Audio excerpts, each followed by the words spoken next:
Ok, bon, ça faisait un petit moment que je n'avais pas fait de vidéo. Du coup, j'ai ma prog sous les yeux. Il y a quelques trucs qui ont changé au niveau de ma prog. Donc, si t'as vu la dernière vidéo, t'as vu que je vais manger un petit peu pour prendre gentiment du poids. Et j'insiste sur le gentiment, ce qui d'ailleurs n'est pas toujours facile. Honnêtement, je pense que la plus difficile des choses à faire côté nutrition quand tu t'entraînes, c'est prendre du poids très lentement. C'est très facile de prendre du poids très vite. T'as juste à manger comme un goré. C'est très facile de perdre du poids très vite. T'as juste à beaucoup moins manger.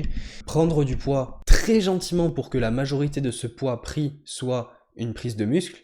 Putain, ça c'est compliqué parce que t'as une certaine liberté au niveau de la quantité de nourriture que tu veux manger, au niveau de la source de nourriture que tu vas manger. Tu peux manger plus ou moins propre.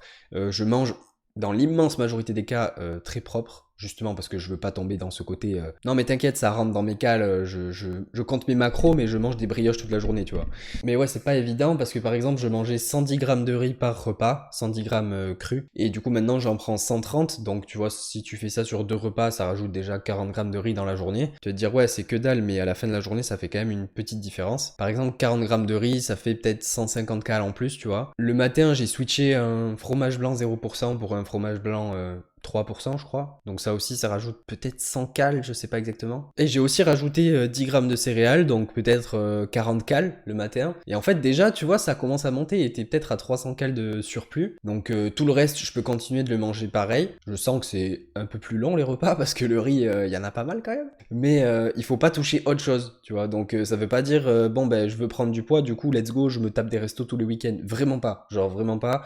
La différence de quantité de nourriture, de quantité de calories, elle est vraiment pas énorme. Donc faut pas se dire c'est open bar, je deviens overfat, tu vois. Donc de ce côté-là, c'est pas si évident. Mais ça fait partie du taf, il faut faire ça correctement. Et au niveau de la prog, du coup, qu'est-ce que j'ai changé? Ben, étant donné que j'ai un petit peu plus de nourriture et donc d'énergie, ben, je me suis dit, ok, je vais avoir un peu plus d'exo accessoires. Donc déjà, dans un premier temps, pour remplir la KT, bon, je dis remplir la KT, mais c'est prendre de la masse, prendre du muscle, tout simplement. Bah, il me faut des exo accessoires supplémentaires parce que niveau du haut du corps, on va dire que c'est ce qui pêche sur mon physique. Donc je me suis rajouté tu vois, un développé incliné à la barre que j'aime beaucoup, mais c'est un exo sur lequel je suis assez mauvais, on va pas se mentir.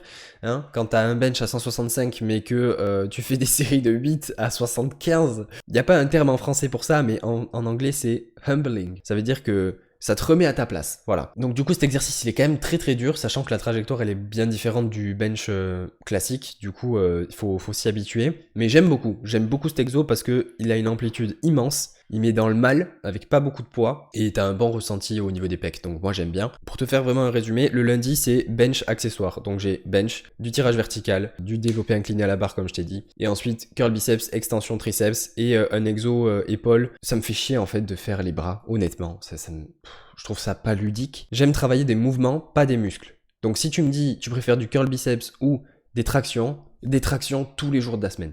Tu vois. Du leg extension ou du squat. Évidemment, on est d'accord, ça travaille pas la même chose, etc. Mais dans l'idée, j'aime pas travailler genre un groupe musculaire et je suis en mode ah ok, je me sens congestionné à la mort. Non, ça me saoule. J'ai envie de faire un mouvement et de sentir que je peux plus faire une rep de plus sur le mouvement en question. S'il y a de la congestion qui accompagne tout ça, ça reste quand même quelque chose de normal quand tu fais de la muscu. Je préfère des tractions plutôt que des curl biceps ou même du tirage vertical, tu vois. Mais bon, il faut ce qu'il faut pour prendre du muscle, donc pas le choix. Sur ma deuxième séance de la semaine, du coup, j'ai regroupé mon squat et mon terre. Donc maintenant, il n'y a plus aucun jour dans la semaine où j'ai séparé le squat et le terre. J'ai plus que 2 squats en ce moment. J'en avais 3 avant. Pourquoi j'ai réduit à 2? Parce que j'avais l'impression que je ne pouvais pas me la donner sur suffisamment de jours et que si je le faisais, j'étais cuit. Juste. Et j'aime bien me la donner sur les mouvements. Et ça me fait chier d'avoir l'impression de brasser de l'air, de devoir me mettre plusieurs fois sous la barre dans la semaine, sans pour autant avoir de meilleurs résultats, tu vois. Genre mon squat, c'est un des lifts qui bouge le moins. Et donc celui sur lequel j'ai le plus de marge, je pense. Et il faut débloquer ce squat, en fait. Donc voilà, je change des choses, je teste d'autres choses. Donc sur ce jour-là, j'ai une grosse séance bas du corps quand même, hein, parce que j'ai du squat, j'ai 5x4, j'ai au même poids, hein. J'ai du terre avec une gamme montante en x7 et des back-off en x7, et du leg press en 3x10, ça c'est bien, et des extensions de hanches, donc pour tout ce qui est ischio, lombaire, fessier, ça fait un peu tout. Je fais juste le mouvement, encore une fois, je me focalise pas sur un muscle en particulier, je fais le mouvement, parce que j'aime m'entraîner comme ça. Je me dis pas, ok, il faut que je me place comme ça pour isoler les fessiers, les ischios, non. Je le fais comme je suis à l'aise. J'essaye de pas me faire cisailler les hanches par la machine, déjà, c'est suffisamment compliqué comme ça. Donc ça, c'est le mardi, c'est vraiment le jour des jambes, on va dire. On dirait vraiment un go muscu pour le coup, parce que je fais haut du corps, bas du corps, haut du corps. Bref. D'ailleurs, là, j'ai passé hier 5x4 à 180, ça fait un 5x4 à 80% de mon max. Je n'ai jamais fait ça. Donc il y en a pour qui c'est totalement normal de faire ça, ce format. C'est totalement facile en fait. Bah moi j'étais en mode ok, est-ce que ça va passer quand même? Parce que j'ai jamais fait ça en fait. J'ai déjà fait il y a 6 mois peut-être. 1x4 à 190 et 3x4 à 180. Mais 5x4 au même poids, j'ai pas fait, même si on va dire que c'est équivalent, tu vois. Et semaine prochaine, il va falloir que je mette plus encore. Donc là, ça va être compliqué par contre. Mais bon, c'est ça qu'on veut. Mes entraînements, je fais lundi, mardi, mercredi, jeudi. Oui, 4 jours d'affilée. Vendredi repos et samedi SBD. Pour le mercredi, du coup, j'ai du bench à la cale en single. Je n'aimais pas spécialement le bench à la cale en single, mais j'avais l'impression qu'il m'aidait parce que je déraquais très souvent du lourd sur le bloc. Vu que toutes les semaines j'avais 155-160 dans les mains, bah en fait ça m'aidait de ouf à mieux appréhender le dérac, à savoir ce que je dois faire, comment je dois le faire, etc. Donc je l'ai remis en fait. Donc j'ai du bench à la cale, j'ai que un single. Je fais ma gamme montante, je fais mon single et après je passe à des back-off en comp bench classique, tu vois. Après ça j'ai des tractions, je me suis rajouté une série de tractions. Je me dis pas non plus, ok j'ai plus d'énergie via les calories supplémentaires, donc vas-y, il faut que je bourrine le renfort. Non, tu vois, faut pas faire des extrêmes comme ça, faut quand même y aller progressivement. Et donc, j'avais 2 séries de 8 aux tractions, bah du coup maintenant j'ai 3 séries de 8, voilà, tout simplement. Et juste après ça, j'ai un tirage horizontal et un développé militaire à la machine. Classique, encore une fois, c'est des exos que j'aime bien faire, que j'ai souvent, que je garde en fait, parce que l'exo en lui-même, je l'aime bien, j'aime bien ce mouvement-là. Mais si tu regardes, j'ai pas beaucoup d'exos d'isolation parce que ça me fait chier en fait. Donc voilà. Et ensuite, le jeudi, pour le coup, c'est un peu le jour full accessoire, même si j'ai quand même un bench, mais c'est tellement éloigné de mon comp que je le considère même pas comme un bench comp. En fait, c'est du close grip Larsen. Larsen, c'est pour les jambes qui sont levées, donc j'utilise pas de leg drive, pas de force dans les jambes. Et close grip, je suis vraiment close grip pour le coup, c'est pas closer grip, genre un peu plus serré, c'est vraiment, je suis entre la partie lisse et l'anneau. Tu vois, je suis quasiment au milieu de ça, ça fait quand même une prise assez serrée. Comme j'ai les jambes qui sont surélevées, bah, c'est vraiment uniquement mes pecs, mes triceps, mon haut du corps en fait qui pousse le poids. Franchement, depuis que j'ai mis ça, j'ai dû mettre ça il y a 3 blocs peut-être, 4 blocs. Et je me sens nickel parce que ça me fait une bonne coupure avec le comp bench qui est très lourd. Et ça me fait une petite séance hypertrophie, on va dire. Donc pour le coup, ça va. Ça, j'aime bien. Et sur cette même séance, qu'est-ce que j'ai? Du renfort au niveau des bras. Parce que vu que j'ai toujours eu cette mentalité de ça me fait chier de faire les bras, ça me fait chier de faire des exos d'isolation, mon physique reflète parfaitement ça. C'est-à-dire que s'il y a des points négatifs au niveau du physique, c'est les bras. Voilà. J'ai des bras qui sont petits par rapport au reste. Si tu regardes mon bas du corps par rapport à mon haut du corps, c'est assez flagrant. Bah, ça reflète exactement la manière avec laquelle j'aime m'entraîner. C'est je n'aime pas faire les bras. Voilà, je n'aime pas les exos d'isolation, donc je me force à en faire pour que le physique soit relativement harmonieux, parce que j'ai pas envie de prendre genre 5 kilos dans les jambes et rien du tout dans le haut du corps, ça va être encore pire, je vais avoir l'impression d'être une bouteille d'orangina, donc non merci. Et ensuite pour terminer, bah, le SBD le samedi, bon là par contre le SBD il est un peu corsé, parce que je t'ai dit que j'ai viré un squat, mais du coup ça fait qu'il faut que je répartisse le volume de travail. Évidemment j'ai pas la même chose que quand j'avais 3 squats, j'ai un petit peu moins quand même, sinon c'est pas faisable, mais il faut que je le répartisse sur 2 jours, et donc le squat sur mon SBD, j'ai un single et des back-off en x6. Le bench, un single, des back-off. Et le terre, ben, un triplé et des back-off aussi. Donc en gros, le SBD, il est assez long, même si je me suis surpris sur les 2 premières semaines là, parce que j'ai fait que 2 semaines complètes avec du coup 2 SBD. Là, on est mercredi, donc j'ai fait plusieurs séances cette semaine, mais je n'ai fait que 2 SBD pour le moment et je les ai fait les 2 en 3 heures. Alors que juste après ça, j'ai des tractions au poids de corps. Je fais que 2 séries, mais je fais des AMRAP, genre autant de répétitions que possible pour arriver à RPE 10. Ça, j'aime bien, pareil, tu vois, ça me fait rajouter un peu de volume de travail sur le dos, les biceps, sans forcément me focaliser sur la contraction du biceps, que je n'aime pas du tout.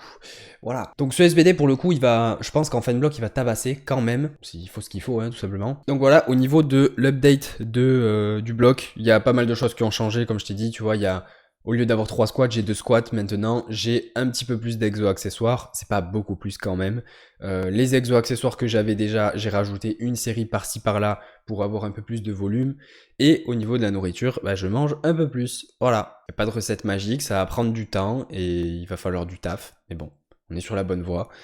Là récemment, c'est 77 4. Et c'est pour ça que je te dis que c'est délicat de prendre du poids très doucement. Parce que dans ma tête, j'étais en mode, ok, je vais prendre 500 grammes par bloc. Ça fait genre 125 grammes par semaine si tu fais des blocs de 4 semaines. Bon, je voulais que ce soit la moyenne, tu vois, genre la moyenne 500 grammes par bloc. Mais en fait, c'est compliqué, putain. Il faut un surplus de 200 ou 300 cales tous les jours. Il faut pas que tu te dépenses à mort un jour et l'autre jour que dalle. Donc j'essaye de manger souvent la même chose en fait, histoire de ne pas avoir de mauvaises surprises. Je me dis pas, ok, c'est open bar vu que j'ai la possibilité d'avoir plus de cales. Du coup, je mange énormément. Bon, vas-y, envoie les brioches, envoie le lait entier. Parce que ça, je le fais souvent. Genre, si je mange des brioches et du lait entier, là, laisse tomber comment ça monte vite. Donc voilà, c'est tranquille, il faut y aller tranquille. Et pourquoi j'insiste là-dessus? Parce que en fait, tu peux totalement remplir la KT vite. Et si jamais tu avais tendance à te restreindre à mort, c'est possible que tu aies besoin de faire ça au moins pendant une période, peut-être pour le premier ou le deuxième kilo. Mais après, il faut pas se leurrer, hein, ça va être full fat. Hein. Tu remplis pas la KT avec du muscle en la remplissant en 2 mois. Hein. C'est pas possible en fait. Ton corps peut rajouter une certaine quantité de muscle à une certaine vitesse. Tu peux pas rusher le processus.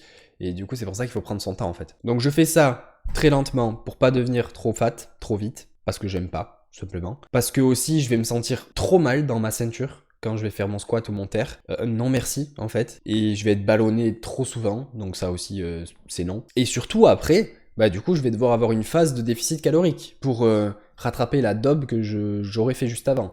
Donc je veux pas avoir à faire le yo-yo, je préfère faire ça très doucement, très gentiment, plutôt que de me dire, ok, je monte très vite, puis je dois redescendre, puis je dois remonter. Ça, c'est nul à chier. J'ai déjà fait, j'aime pas du tout.